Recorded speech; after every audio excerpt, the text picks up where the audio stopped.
புறப்படுவீங்களா? புறப்பட்டாதான் அறுவடை. அவர் நம்மளை ஆசீர்வதிக்கிறார். அந்த ஆசீர்வாதம் நம்ம மேல தங்கும். நமக்கு ஆசீர்வாதம் மட்டும் வேணும், ஆனா ஆண்டவருக்காக நம்ம பயன்பட மாட்டோம். ஆண்டவருக்காக நாம் பயன்பட வேணும்னு தான் எனக்கு அருமையானவர்களே ஆண்டவர் இந்த பூமியிலே நம்மளை வாழ வச்சுட்டு இருக்கிறார். ஆண்டவருக்கு நாம் தேவை.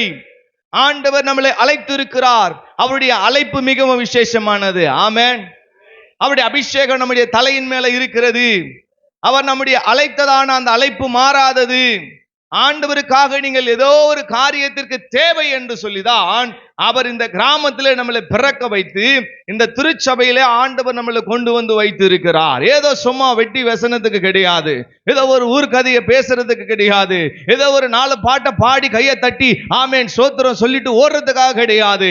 ஆண்டவருக்காக ஏதாகிலும் ஒன்றை சாதிக்கும்படியாய் தேவன் இந்த நாட்களிலே தேவன் உங்களையும் என்னையும் தெரிந்து கொண்டிருக்கிறார். ஆமேன். அல்லேலூயா. எதற்கும் பயனுள்ளாத பாத்திரமாய் இருந்த நாட்கள் போதும். ஆமென். எதற்காக ஆண்டவர் உன்னை ஆசீர்வதித்து இருக்கிறார்? எதற்காக ஆண்டவர் உனக்கு ஒரு நல்ல வேலையை கொடுத்திருக்கிறார்? எதற்காக ஆண்டவர் உன்னுடைய வாழ்க்கையிலே கர்த்தர் ஒரு அழகான குடும்பத்தை தந்திருக்கிறார் என்றால் சுகபோகமாய் வாழ்வதற்காகவா? நல்ல மீன் கறி முட்டை எல்லாம் சாப்பிட்டு கொழுத்து இருக்கிறதுக்கா?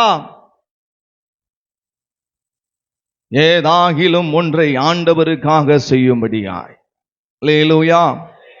எல்லாரும் சிறியோர் முதற்கொண்டு முதியோர் வரைக்கும் ஏதாகிலும் ஒன்றை செய்ய வேண்டும்.